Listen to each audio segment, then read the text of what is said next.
Hi, I'm Adeline Talbot. And I'm Terri Maultsby. And Terri and I have cooked together, we've taught together, and now we're offering a trip this coming summer to Portland, Maine, because we're so excited about the Portland, Maine food scene. We're not the only ones so excited about the Portland food scene. Some of America's most ambitious, talented young chefs have made their way from fine restaurants across the country to Portland, Maine to open their own spots. This is a recipe that we picked intentionally because we felt like it just boiled down all the wonderful things about New England and about seafood and about Portland.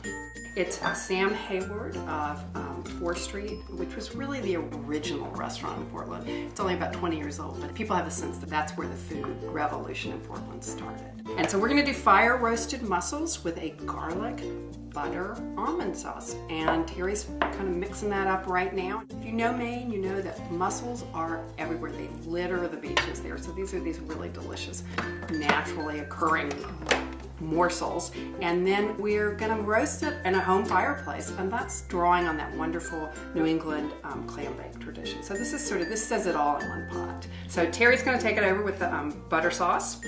So I toasted almonds and blitzed them before we got started, and I've just added butter, shallots, garlic, parsley, lemon zest, and lemon juice, and I'll give it a few more seconds together to make that fine almond butter.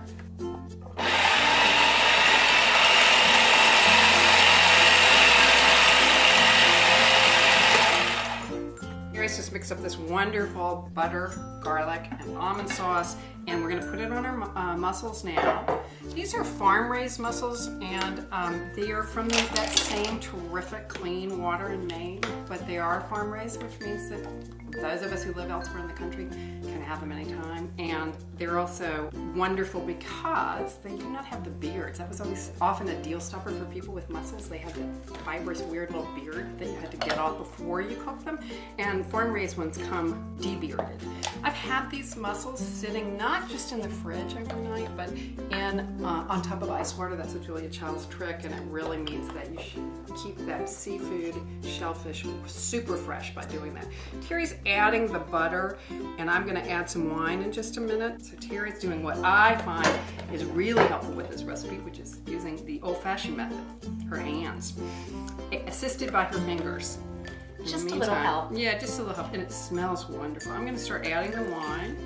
This is 4 pounds of mussels, and I'm just going to give it a quick stir, just so that as those, of course, the butter's going to melt in the heat, but it just ensures that all those flavors blend that much more quickly. So that's it. We're going to put the lid on, and then we're going to go over to our home fireplace and apply some heat.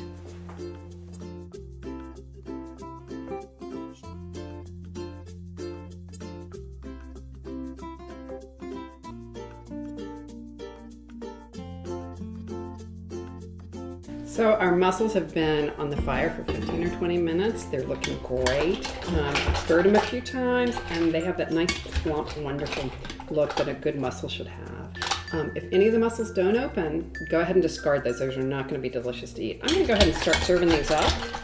This is just a perfect look at a Portland table. Please join us for the full experience in Portland this summer. We'll visit such special kitchens and restaurants.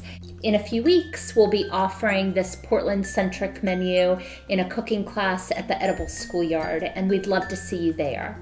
Thank you. So Terri, I think we're ready for some mussels. Looks great. Cheers. Cheers.